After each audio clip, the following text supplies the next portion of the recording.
Hello, welcome to Fitness and Health. This is Unit Y6178588. I'm John Hardy. This is my course and my company. And I'm going to be taking you through all of the different modules in your course.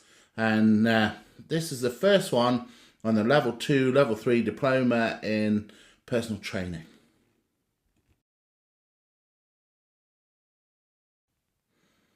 By the end of this module, we'll have worked together, myself or yourself and the tutors, to learn the following: the effect of exercise on the body, the components of fitness, how to apply the principles and variables to an exercise program, exercise contraindications and key safety guidelines for special populations, how to safely monitor exercise intensity, the health benefits of physical activity, and the importance of healthy eating. This module, we're going to focus on the effects of exercise on the body, and there'll be a worksheet that goes along with this. The worksheet will ask you to prove the next set of points in your own words, using the workbook, using the ebook, and using these lectures to help you along the way. So for the effects of exercise on the body, there's 9 points that we need to go through. Point 1, describe cardiovascular and respiratory adaptations to endurance aerobic training. Part 2, identify the short and long-term effects of exercise on blood pressure. Part 3, describe the blood pooling effect following exercise. Part 4, describe the effects of exercise on bones and joints, including the significance of weight-bearing exercise. Part 5, describe delayed onset of muscle soreness, DOMS. Part 6, identify exercises or techniques likely to cause delayed onset of muscle soreness, DOMS. Describe the Fell-Sulfur effect and where it may be advantageous or contraindicated. Number 8, describe the short and long-term effects of different types of exercise on muscle. And number 9, describe the different exercises that can improve posture. Starting with describing cardiovascular and respiratory adaptations to endurance or aerobic training, it's important to know what aerobic training is. So aerobic training is exercises that are usually rhythmical. They're normally fairly low intensity, low enough that they can be supplied by the body's energy system that uses oxygen, something that we look at further in the course. And they normally last a long time, so longer than 3 minutes, but generally when you see them in a program, they're 10 minutes plus. 20 minutes seems to be the number that people really like. The way this exercise works in the body is that it uses the body's ability to produce energy for the muscles, and on producing that energy, produce a waste product that's then removed via the circulatory system and the lungs. So you breathe in oxygen, and that goes via the blood with nutrients into the muscle. The muscle then converts that to ATP, which is the body's currency. It's its energy. All stuff we'll cover later in the course. And then it kicks out carbon dioxide and some water, and that comes back through the circulatory system, and you breathe it out. And that's why you might read that people say, where does fat go? Well, fat's one of the sources of energy that's used in the aerobic system. And so people say you breathe it out. And that's correct. What it doesn't mean, though, is that if you walk around breathing more, you'll probably burn more calories, not substantial amounts. Not sure that the muscles in the ribs are going to burn you that many more calories, working them more to pant. Why is this important? Exercise that's done that stimulates the cardiovascular and respiratory system. That's the only exercise that's directly been related to your ability to avoid all-cause mortality. So it's quite important. It's also really good. It's the thing that will give you the energy to get places for your clients. You know, that will make them feel fitter. Generally, when people say they want to be fitter, then they talk about running to the bus or doing a long walk. They don't talk about lifting. And although lifting's a part of fitness, really that's strength when people talk about that. Something we will cover. Stay involved. We'll get there in the slides.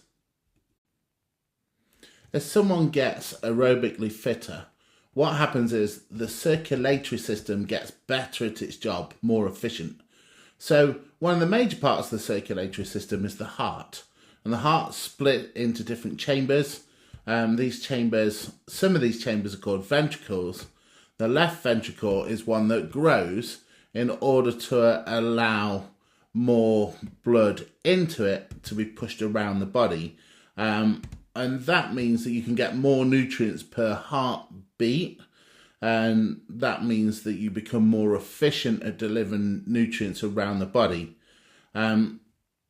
At rest, this means that your heart rate will lower. So when people get fitter, they tend to test their resting heart rate, and it is lower the fitter they get. And that is one sign, but not a definitive sign, of aerobic fitness.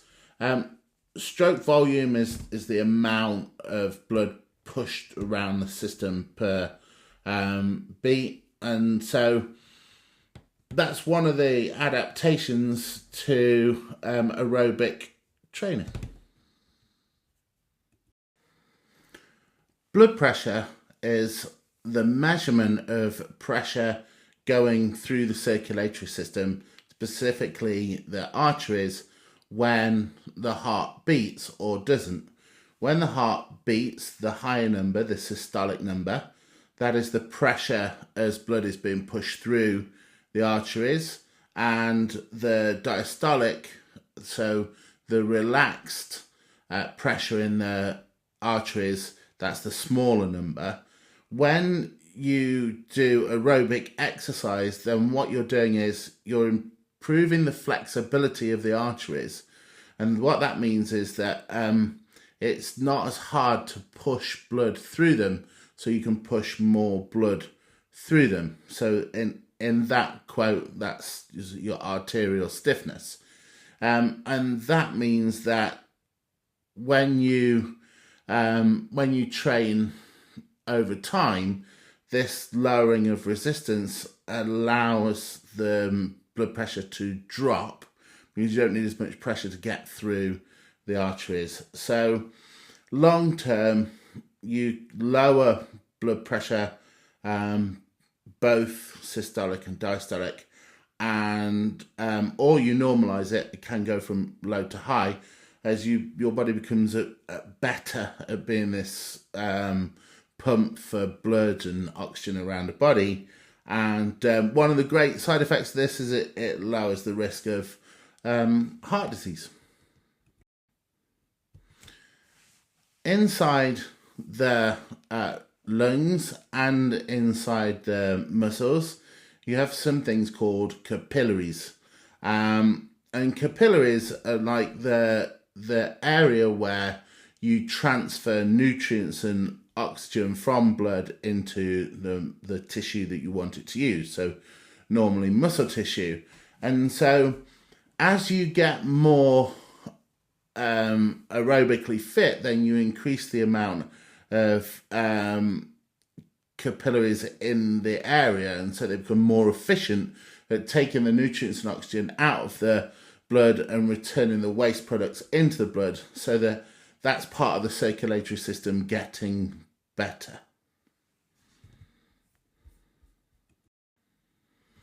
The physical way you draw oxygen into the system and then push it around the body, but the way you get oxygen into your lungs is by creating a vacuum in the chest cavity. So your ribs open up, and then that lowering of pressure inside the chest cavity draws oxygen, air, into the lungs. And so the way that you do this is that you have muscles in there. So sort of like I call it the top trampoline, but you have something called the diaphragm right underneath, sort of like all the organs that sit behind the ribs. And then in between the ribs, you have intercostal muscles. So when the diaphragm drops, the intercostals allow expansion of the chest. That's what pulls everything in. And then as they push it all back, it pushes things out. And so the better those muscles become conditioned to do that job, the less likelihood you're going to have of feeling breathless during higher intensities. The system gets more efficient across the board. VO2 max is something that's spoken about quite often. It was a big topic in the sports science degrees I did. And it's essentially telling you how much oxygen your body can use when it takes in oxygen. So on the simplest sort of terms, the more oxygen you can use from the air that you breathe in, then the fitter you are and the better that is for you as an individual. Certainly you see that athletes in the aerobic environments have a better VO2 max than perhaps the average individual. VO2 max comes about because of your efficiency in the cardiorespiratory system, and it's something that you can improve with yourself or with your clients just by using aerobic exercise. Often when we're training, there's two sides to the coin of training. There's one side, which is what happens in the short term as you train someone, and then there's the other side of what happens in the long term. We're going to look at that with aerobic exercise and see how that affects what's going on in the circulatory system, but specifically blood pressure. So initially, we need to know what blood pressure is. And just to recap, there's two parts to blood pressure. You're measuring the amount of pressure in the arteries as blood is pushed through it. That's systolic. And then as blood is not being pushed through it, that resting pressure as well, which is diastolic.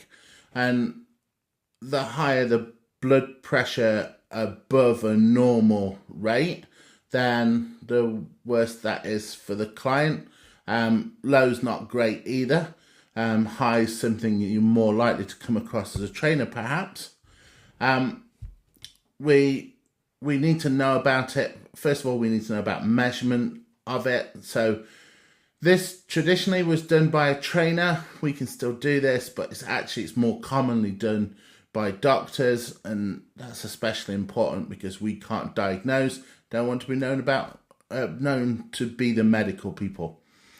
It comes with problems. High blood pressure. As you go up the blood pressure, it can become, they call it the silent killer, because it can affect all kinds of different exercise techniques and exercise delivery, but it can affect people. It can be a precursor to some kind of coronary heart condition or disease that can be super serious, let's say that. In the short term, as you'd expect, blood pressure starts to increase as your body requires more nutrients in the muscles that it's using. You would see that through measuring systolic blood pressure. Diastolic blood pressure doesn't really change all that much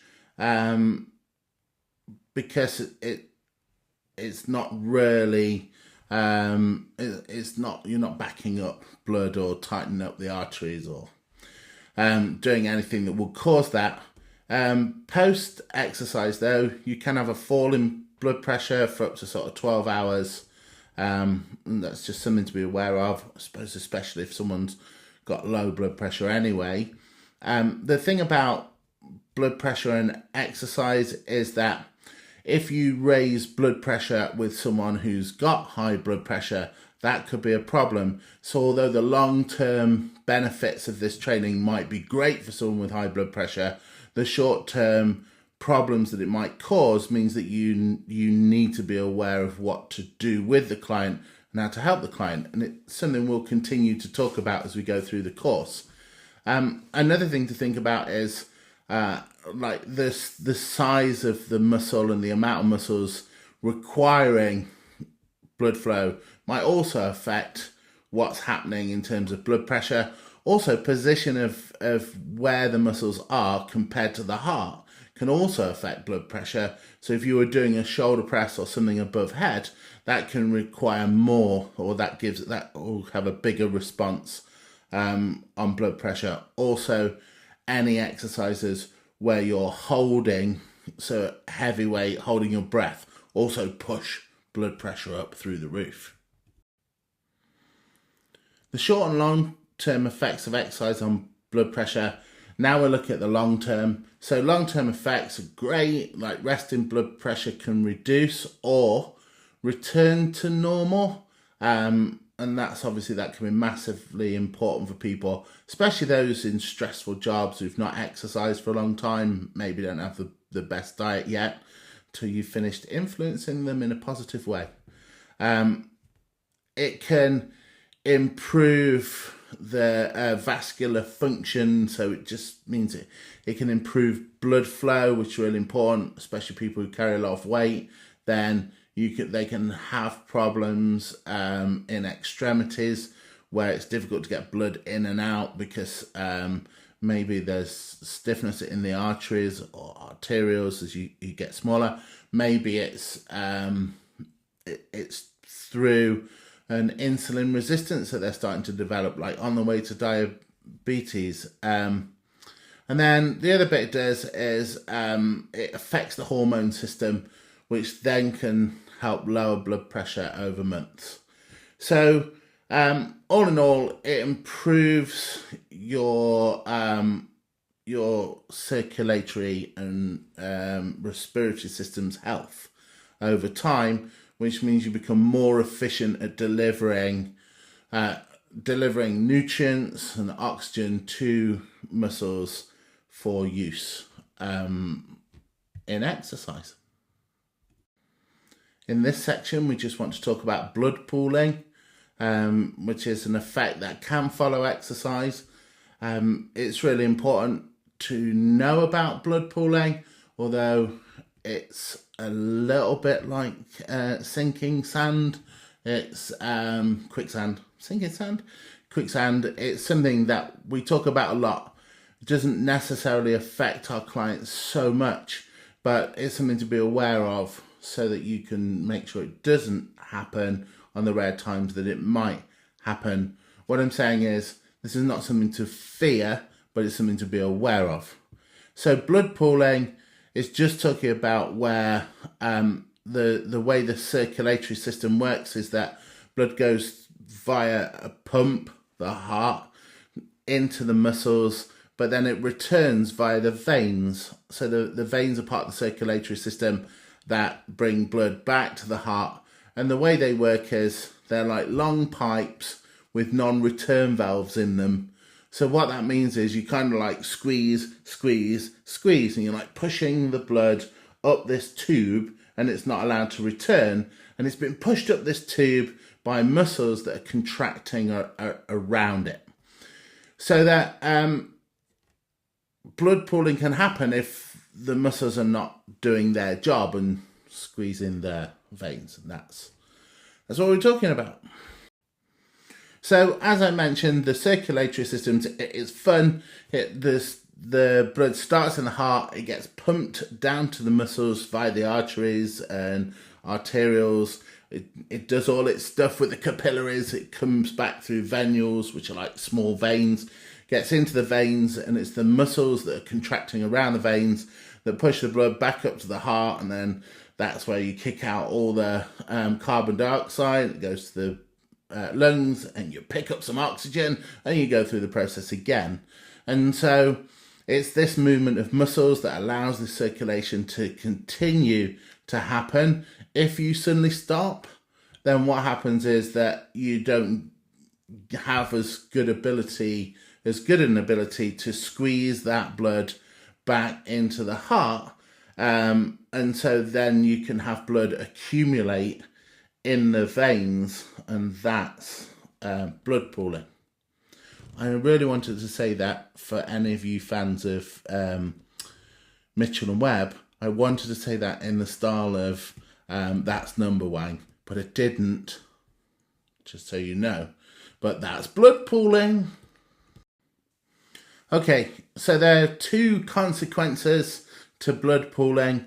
One is orthostatic intolerance. I say that in my American accent because I like American medical dramas.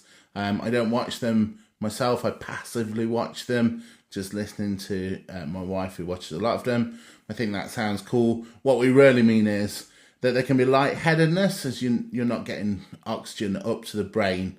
And so that's sort of like, you'll see that in sort of an attention change or an attention change, really, not answering questions quick, looking lightheaded, not being able to sort of cope with that standing still. From a circulatory point of view, if you're not getting blood back into the heart, then it's harder to get blood back out of the heart. So you lower stroke volume, and then that can have an effect on performance. Like I say, it's fairly rare, but it's something to be aware of. Should you really want to prevent blood pooling, which I suggest is a good idea, then a good way of doing that is to use a cool down where you do between 5 to 10 minutes of low intensity activity. Normally you'd start at the level of activity that you've just been doing and lower the heart rate and lower the intensity gradually over a 5 to 10 minute period. And that's a way of maintaining the muscle pump action, which I had to say like that. It's part of my contract that I wrote for myself. You can use sort of like active stretching, so by making the muscle elongated and shorter again, that obviously helps. You can try compression garments, and obviously compression garments do help with blood flow, and that's why people are told to wear them if they're going to be sat for a long time. They have circulatory problems. Good for planes and things. So moving away a little bit from aerobic training, although there's no reason that can't help, then we want to talk about how you can describe the effects of exercise on bones and joints, including the significance of weight-bearing exercise. I think first of all it's important to think about this. Bones! What are they good for? Not nothing, some things. And equally, joints! What are they good for? Some things. Sorry about that. Again, it's in the contract that I do stuff like that. Bones they act as the levers for muscles. They help you get around, quite important. Otherwise, you'd just be a big bag of insides on the floor. Joints are the parts of the body where bones meet. So where two bones meet, then there's a joint. There's all different kinds of joints, and we get to have fun with that when we move through the course. So what we want to do is have good bone and joint health, and that's what exercise can deliver. That's what we're going to look at now. So if we start with the bones, bones look like this sort of like solid, almost tree-like wood structure, but actually they're more like woven string. By the way, this is my impression of woven string, which is very close to my impression of continually trying to cause a whip to do funny. I don't know. But this woven string, the tighter you weave the string, then the more dense the object will become that you're making from weaving this string. What happens in the bone is that you have something called osteoblasts, which I remember as osteobuilds. It kind of works. And what these do is they continually rebuild the bone, and the more you put stress, mechanical stress, on the points where they're rebuilding, the tighter it winds this string-like substance, which means the bone becomes denser. when a bone reaches a certain point of density, low density, then it can be called something called it can suffer from something called osteoporosis. So what that means is it's still bone, but it looks more like cheese than a wooden branch. And so what we're trying to do is we're trying to, as part of delivering good exercise, we're trying to make sure that osteoporosis is not a risk that our client has to suffer with. So that's why it's important to try and get an increase in bone mineral density, and that's by stimulating osteoblasts. And the way we do that is mechanical tension. Where you put the tension, that's where you'll get the result. So as we go through the course, you'll start to learn more about sort of like the SAD principle, so the specific adaptations. What will happen is as you put load into an area, there'll be a specific adaptation which will then change the area that's used. So, if you're doing bicep curls, don't expect to get bigger calves. If you're putting stress through the femurs, don't expect to have more density in the humeruses. And so that's what we're trying to say. So runners tend to have a really strong bones in the femoral neck, which is not here. The femoral neck is the neck of the femur, kind of given away in its title, really. So joints adapt to exercise as well. So you have inside a joint something that we'll look at later on in the course. But a joint is like a bag of stuff. So it includes the end of the bones and then a bag of stuff in between the two bones when you're talking about a synovial joint, which is the majority of the moving joints we talk about. And what happens is that when you exercise, then loading will increase the amount of nutrients that get into the cartilage. And the cartilage is it's the tissue that sits on the end of the bones that allows for less friction to be caused as you move. If you've ever had a little bit of a tear in your cartilage, or you read about it quite often with footballers, then you'll know that it can be quite a pain when it goes wrong.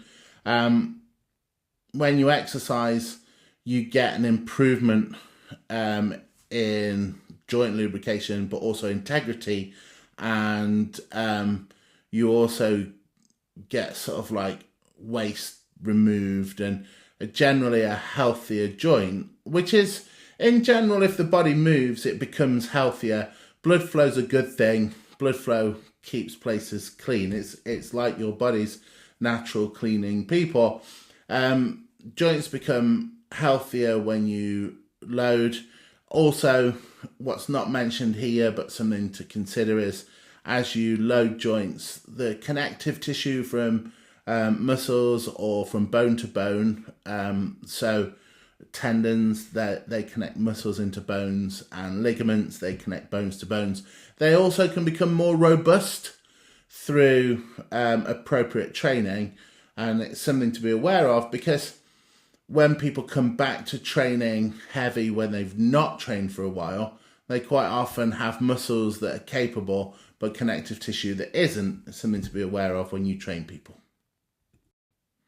One of my favourite parts now, describe delayed onset of muscle soreness, which is also known as DOMS. So DOMS are interesting. People talk about them when it's outside of the industry. It's quite hard to understand why you're training, which is good, but you hurt, which is bad. And sometimes DOMS in the wrong place can make people fear exercise or fear injury or create a cycle of chronic pain. Some things that you need to be aware of, because DOMS are things that trainers love. So if you love exercise, sometimes you might fall into the trap of going, oh, I hurt so much from that workout 2 days ago. It's amazing. And you're describing DOMS in the positive, whereas someone who's less knowledgeable might go, I hurt so much from that workout 2 days ago, I am never moving again, and I'm going to just slowly grow into the sofa. And so that's something to be aware of as a trainer. That's why this section is so important to learn and understand. So DOMS are caused by small tears in muscle fibres and connective tissue, which causes a slight inflammation. And inflammation just means like a swelling around the area. And then you get sort of immune cells and you get prostaglandins and cytokines that then sensitize the nociceptors. What does that mean? I know you're saying that, and if you're not, you're smart. What it's saying is that the proprioceptors, that in conjunction with other proprioceptors and the brain processing information, can make you feel pain. They become more sensitive because of the repairs that are going on in the muscles and tears that have occurred because of the exercises you chose that created the DOMS. And that's what you feel. Okay. If you did understand all those words, good on you.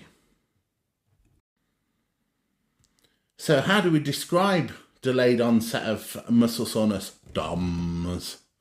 So there's a muscle tenderness when touched or contracted, and you can end up with a reduction in range of motion or strength. Probably not good to train on them again. That's why it's not always good to do 2 of the same things 2 days running, because the third day, the first day will catch up, and the fourth day, whoo! Also, DOMS is what most people are talking about when they talk about post-leg day, and then they do hilarious things like crawl up the stairs. Not things we want our clients to experience, if we're honest. DOMS is kind of a rite of passage, so you just gotta wait for them to repair. There are some things you can do, active recovery, because blood flow helps most things. So getting out moving, good plan. It helps increase the repair process as long as you don't cause more damage. And then nutrition. Some of the research says adequate protein and antioxidants. If you really break that down, it's like eat some lean meat and veg and fruit, or some beans and stuff, which is what you should be doing anyway. So do that. Do the good thing. I don't think it counts if you have lettuce on your chosen fast food burger. If you're one of them sadists that want to bring on pain for your client, then here's how we do it using DOMS. Please don't do this. This is a bad idea. But if you pick eccentric dominant exercises, so let's talk about concentric and eccentric. Concentric is when you're moving a resistance and you're winning. So in a bicep curl, when the dumbbells are on the way up to your shoulders, when you're eating the dumbbell, then what's happening in that motion is you're concentrically winning against the weight. That's a concentric movement. And then on the way down, as you slowly return the dumbbell because you've eaten enough of it, then what happens is it becomes eccentric. That movement is the muscles contracting but losing on purpose. Often it's losing that battle against the resistance. So that'll be eccentric. Some exercises are more eccentric by nature. Nordic hamstring curls, that's when you're on your knees and you fall forwards, and then your hamstrings pull you back. Very popular in football at the moment. And I'll let you do the research and see if you think that's good. The lowering phase of squats or deadlifts, some people, normally aerobics instructors, put pulses and things in those, and that'll be another way of increasing the eccentric component of those. And downhill running or walking is a classic, and that will also bring on DOMS. So that would be part 1 of the bringing on DOMS recipe that you definitely shouldn't be doing, because you're going to lose clients. It's bad for business. bad for clients, but it's something to know about because it doesn't mean the exercises are bad. Also, the burger with the lettuce that's fast food, I'm not saying don't eat it. I'm saying don't go out your way to eat an extra one to recover. Just wanted to make sure we're all on the same page there. You didn't think I was demonising food. Wouldn't do that. Okay, so there's some other cool things we can do. We can give some unaccustomed movements. So if you've got a client who comes in who's got a really young training age, which your training age is the amount of time you've spent in your life training. So someone who's not done much movement at all, hasn't been exposed to many movements, is more likely to get DOMs from anything than someone who's done lots of different kinds of movements before they meet you. So no exercise is that unfamiliar. But an unfamiliar and unaccustomed exercise can bring on DOMs initially. An example might be some plyometric moves. It could be something using some novel gym equipment. There's a piece of equipment out there called the Core Momentum Trainer. You might have seen it all over the Faster website. It's like, looks like a sweet because it's been coloured that way. It's got two big handles. People shake it side to side and it goes when you're using it properly. And all I'll say is, first few times you use it, ribs. So it's another way. You'll probably find there's lots of other things. TRX, they're quite eccentric-y and they're new kind of movements. Functional training exercises where you rotate over an ankle, they can be quite glutey in DOMS terms as well. As we're building our recipe to create DOMs, here's some other fun stuff we can play with. We can go for high volume for people who've not done volume, and we can go for real slow tempo. That's something we want to talk about really, because slow tempo training might not be all it's cracked up to be when you look at the research. Very good for people who need to do things slowly, so specific adaptations. But some people use slow tempo eccentrics for muscle growth, and if you go to the research, that's not necessarily the best way. Let's talk Valsalva effect. This is where we want to talk about where it might be advantageous, might be contraindicated. I have my own opinions on that, and that's something we can talk about after the course on a WhatsApp call.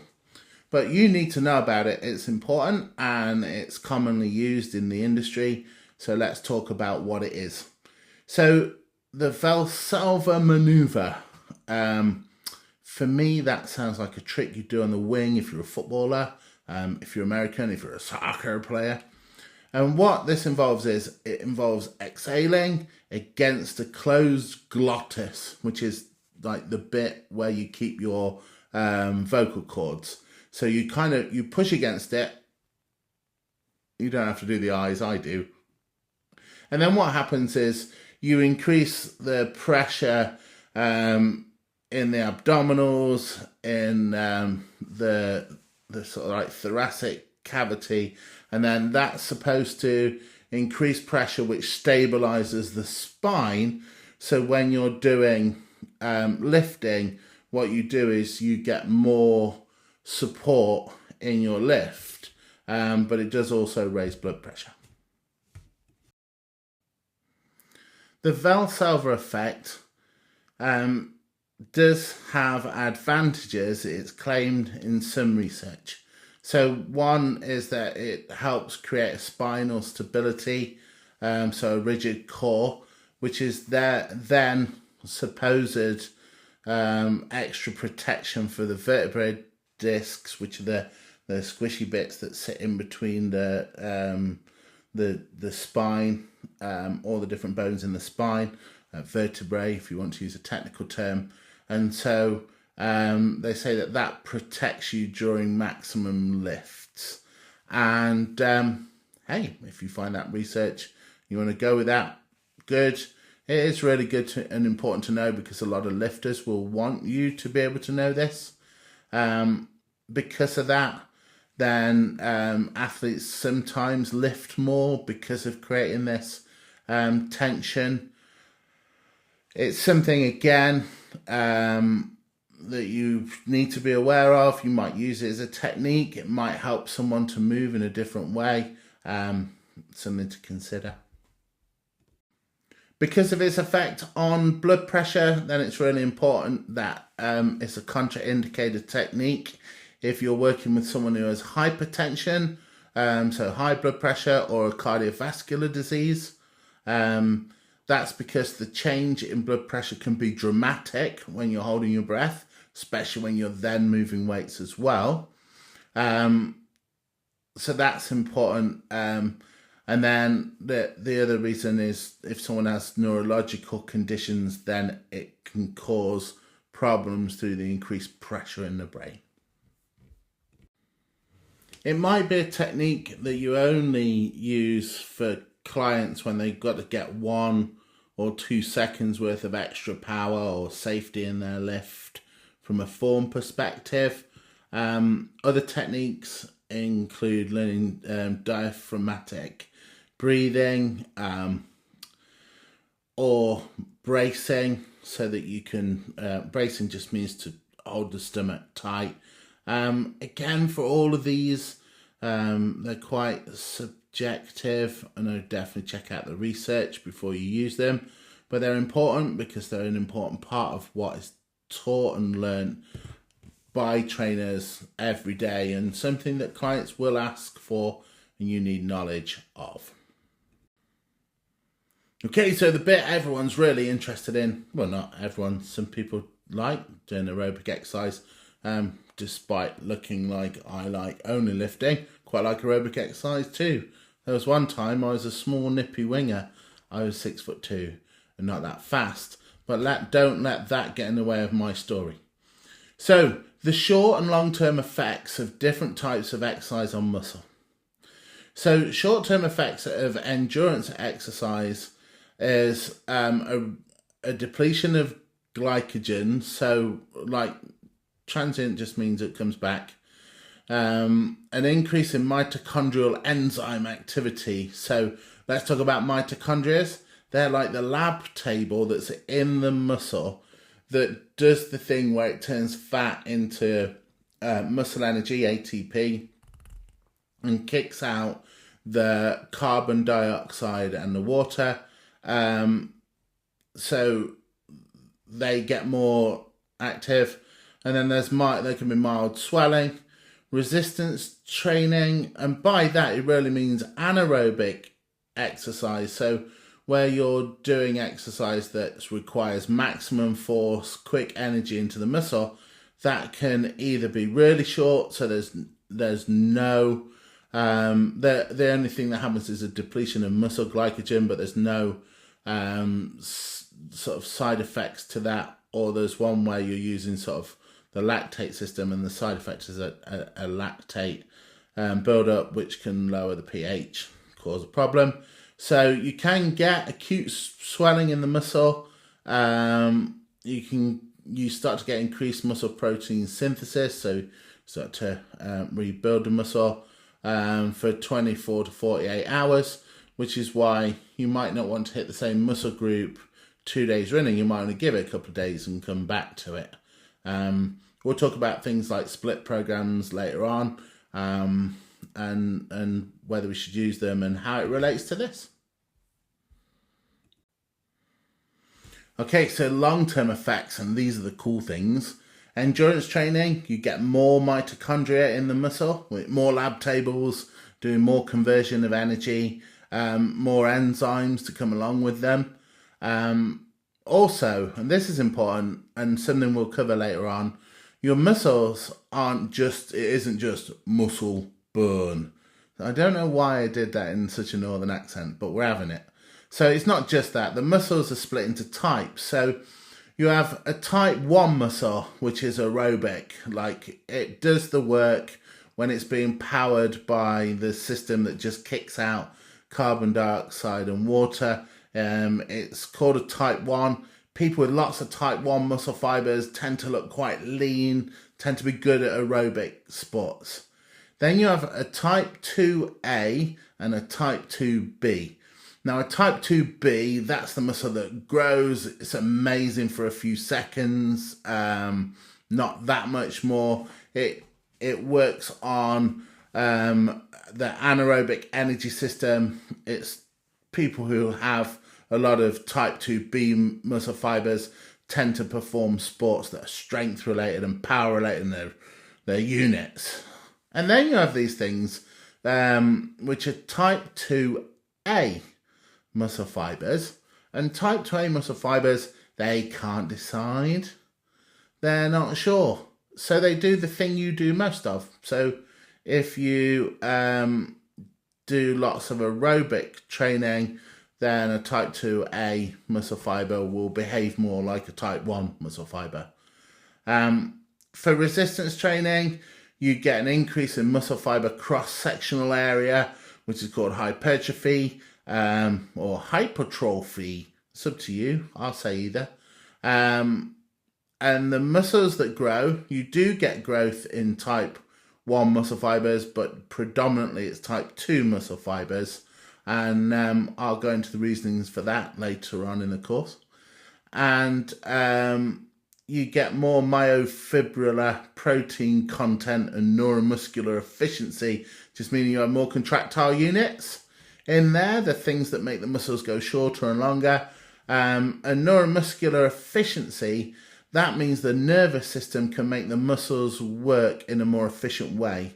So if you think about the first time you see someone do a dumbbell bench press and their arms are shaking and they're all over the place, then that would be neuromuscular inefficiency, and specifically like locally in the muscle, that'd be something called rate coding, which we do later down the line. But when it's efficient, you see that smooth action. It's just lovely and smooth. And that's neuromuscular efficiency, which now I think about it, should be said as neuromuscular efficiency, because it's smooth. Think jazz. Right, I'm talking rubbish now. So, let's carry on. Okay, so talking about the short and long-term effects of different types of exercise on muscle, then when we talk about combining training, doing endurance and strength, then what happens is we kind of compromise both. If you do endurance training, it can mean the resistance training might not give you as much strength gains or hypertrophy gains. If you do resistance training with your endurance training, it might make your endurance training less optimal for your aerobic performance. The order you put them in tends to give you the result. The first thing you train tends to get the better and the more optimum result. Doesn't mean you shouldn't train both. It does mean that when people go CrossFit, the fittest athletes in the world, would be the fittest average athlete. So not the fastest, but not the slowest, not the strongest, but not the weakest, and not the best endurance, not the worst endurance. So if there was just a competition for strength, they probably wouldn't win. If there was just a competition for cardio, they probably wouldn't win. If there was just a competition for gymnastics, they probably wouldn't win. But if there was a competition where you had to do all of them, they'll probably be brilliant and win. So I'm not knocking CrossFit or High Rocks or anything like that.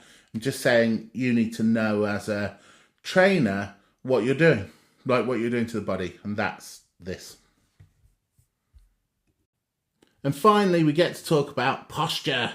Yay, he says, slightly ironically, because I've lived through the posture boom. I think back in the early 2000s, they'd have gone boom or something similar. But the posture boom was where everything was about posture, and posture told us everything. And the traditional but slightly outdated view was that posture would tell you which injury is on its way. It would tell you how good you are at performance based on your symmetry and your closeness to optimal posture. That's kind of an outdated view now if you look at the research. Posture can show you a previous injury and then a change in skill. And then that can make that traditional viewpoint more valid because you're helping someone find the movement pattern that they had previous to the injury. It can tell you about the skill level of the person. From a confidence perspective, that they can look less like they're confident they're doing the movement, which might be called poor posture traditionally, or it could be from a skill perspective, that they have a certain technique and that's changed their posture. This could come from muscle imbalances. Muscle imbalance could be from injury, could be from an illness or a neurological condition. Could just be that's the way they move and that's what happened. Sometimes joint structure and bone structure can cause this. And the final one is emotion. And my quick story about this, because you've done well with this lecture, it's a long one.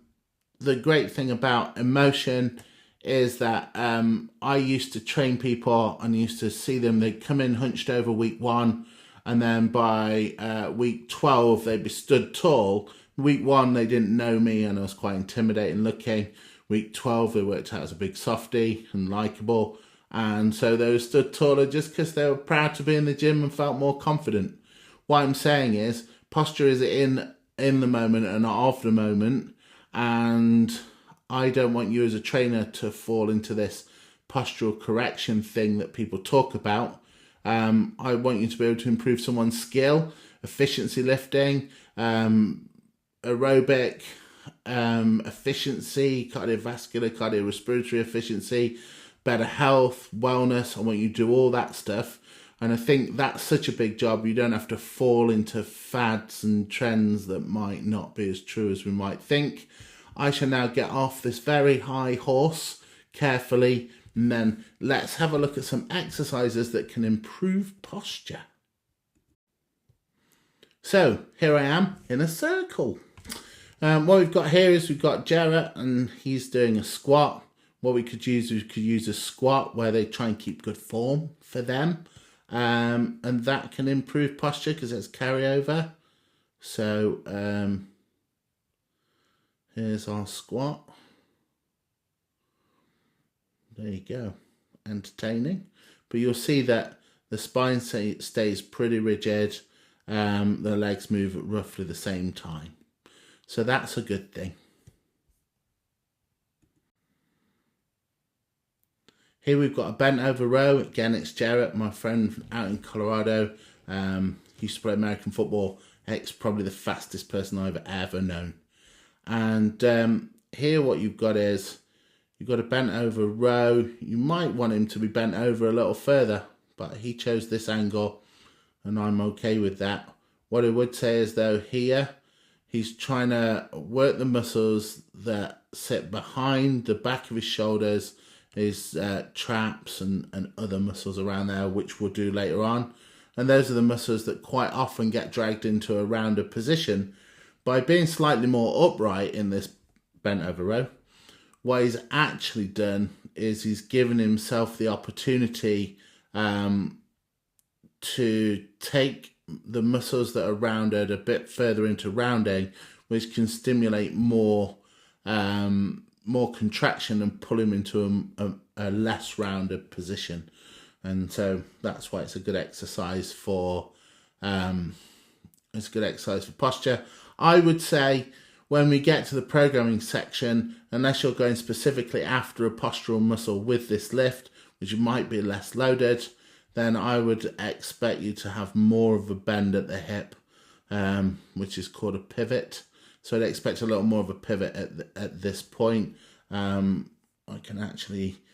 should be able to show you that with a little bit of drawing action on here, look. So I'd probably expect you to be more at this angle so that the arms would stimulate the muscles a bit more centrally, but here he's probably getting something a little more upper trap.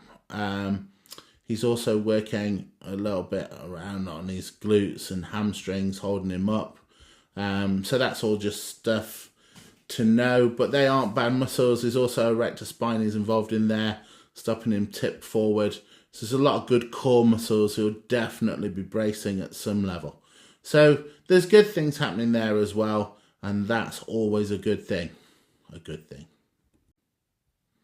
So this last one with Jarrett, this is going back to him doing a deadlift. So he's looking at the muscles around the back of his hips, and so let's see if we can get this running again, he says. So what we'll do, you'll see his deadlift, he drops, he keeps the bar close to his legs, all things we'll teach you later on in the course. Then he stands up straight. He's getting the movement from hamstrings, a little bit of glute. There's a lot of load, but keeping his spine in a good neutral position, or as neutral, more stiff than neutral, to help him handle that weight that's pulling him into a flexion. He's trying to pull into an extension. Great exercise for core training. Let's have a look at our next one. Okay, so now we've got here, this is Kaisa at Kaisa Fit. This was before she was a famous Instagrammer, and this is all on our YouTube account, but here she is. And what we're talking about here, I call it a hand lunge. This is kind of a faster exercise. You don't see this often outside of us, but what this does is it's a step out with your hands, a drop, and then you come back. So it's kind of taking a push-up and a plank and moving them together. Quite like it because it requires your spine to stay still, good strength across your hips, good controlling your shoulders, and they're all things that are really good for posture. I see a lot of this exercise around. This is a great trainer. It's my son, so obviously he's training his girlfriend, and so what we're doing here is moving from a plank position up into hands and then down onto elbows. You'll see there that he was actually coached her to drop her hips to try and get a spine that's more in neutral, so it starts to get better towards the end. But actually moving in and out of that neutral spine is a good thing for core training. Kaiser's back, and now we just look at a regular push-up. Great exercise for core, great exercise for posture. This just does its job really well. And there you go, there you see it, look. Make it look super easy. That was in a park in Colorado. Here's Kaiser again doing a one-arm row. What we're doing is she's working the glute and hamstring on the left leg. She's now on the right. She's working the leg that's pointed back. She's working into hip flexion to extension, knee flexion to extension. She's working through the core as she pulls the cable across. So she's working posture against rotation. Great exercise. One, great exercise for posture. Two, really good exercise if you've got someone who you want to convince to buy PT and they don't know if you know good exercises for core and glutes. More Kaiser, just looking at things where you might not consider them postural, but here we look at taking the spine through full range of motion with balance. So it's got really good carryover for a client. Also helps with posture as well as you move. This is like a balance, but using your hands to reach. Kaiser's actually decided to use her leg too. Really good exercise for clients and underused. Later on as we get through the course, you can look at different angles as well. Okay, and this is our last exercise, and this is where we're going to look at just using the leg to reach. You'll see that it goes forward and back. That bend in the knee is not a squat on purpose. That bend in the knee is a result of allowing the leg to go forward. So although the squat is nice and good, it's not that required. You could simply change the height that the leg reached at. Just have a quick watch of that again. There we go. And that's the end of this first part of the first module, the first of 7. So you can now go ahead and have a go at the workbook. The workbook needs to be your own work. You can't use AI. We will check for that. But it will be based on everything you've seen here and read in the ebook.